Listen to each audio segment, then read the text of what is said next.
Well, good Thursday morning, everyone. Good to see you again, and I'm so thankful you tuned in. This week, we're extending our Easter, is how I said it on Monday. And we're doing that by reading on from, so often we hear an Easter sermon and then that's it, and we move on to other things. I wanted you and I to actually extend it by reading the the occasions that Jesus appeared to people in his risen form. And to me, it's exciting. And we're looking at the response of people as they encounter him in that risen state.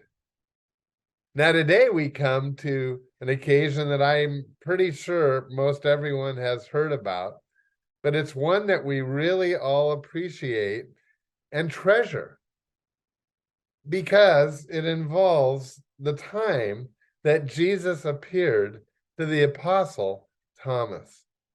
And from this account, he's got the nickname the Doubting Thomas. Why? Because he had been told that by the other apostles that they had seen Jesus, talked with him, seen him eat.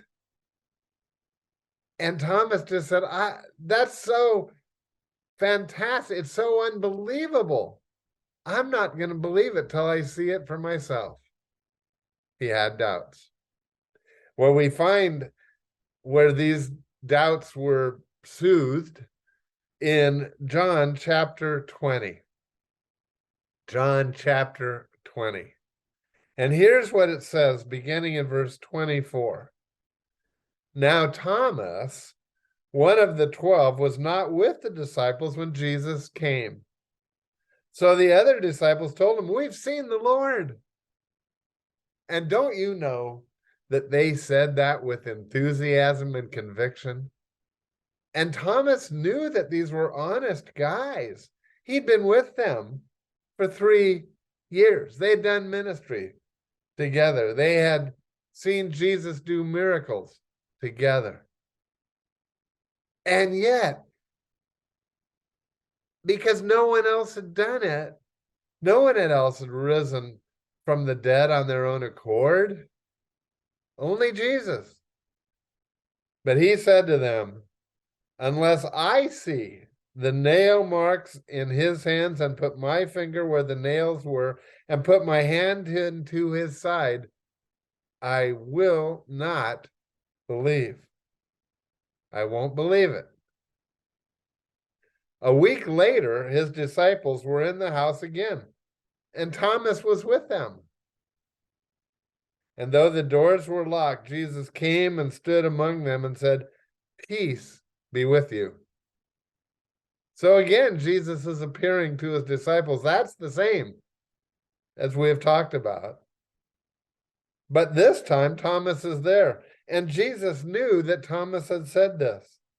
So he said to Thomas, "Put your finger here. See my hands. Reach out your hand and put it into my side. Stop doubting, Thomas, and believe." Several things there that I just want to point out before we go on.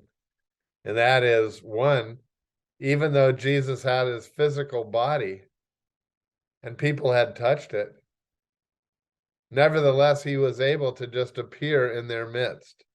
And it makes a point, the saying that the door was closed. The door were locked even, not even just closed, locked. And Jesus appeared among them. That's an interesting fact, that he had that ability to go to a place in a different format than we are used to.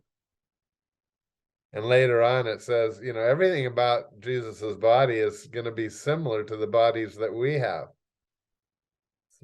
in our risen state. So I don't know if we'll be able to do that. Sounds like we will. Interesting, isn't it? But he did have that physical body, and he also, even though he hadn't been there when Thomas had expressed that he had to see him himself, he knew it. Again, displaying the omniscience, the all-knowing that God himself is, and expressed in Jesus. He's all-knowing. So he does put out and let Thomas see the nail prints in his hand, and put out into my side where the spear had stabbed him. And as a result of that, don't you love this? Thomas said to him, "My Lord and my God." He knew that now, beyond a doubt, Jesus was God come in the form of a man down to earth, and that he had died. And this, he was viewing and touching the risen Jesus. Wow. Jesus told him, "Because you have seen me and have believed, blessed are those who have not seen and yet have believed." So Jesus was recognizing that he had seen, and now he was believed and placed his faith completely in the risen Lord. Wow. You know, Thomas not only was now convinced that his life completely turned around from being one who doubted to one that very soon after this, after Jesus had ascended into heaven, and after the events of the early church there in Jerusalem, Thomas headed east, and he went to India and established the Christian church in India. And even today, you can go around and see churches that have Thomas's name. You know, St. Thomas, I forget exactly how it's phrased, but Thomas, churches founded by Thomas. So he was willing now for the risen Lord to give his life, to risk his life, to take the gospel, the good news that Jesus had risen. He was a changed person, and he spent, I think, the rest of his life there in India, in Asia.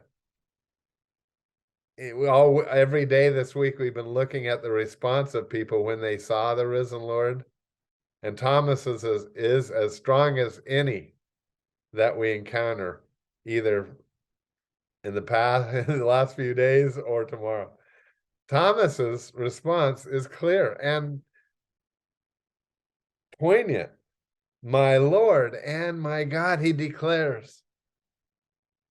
And that we have Thomas's eyewitness account and the testimony of his life. And both point to that phrase being true. Can you say that?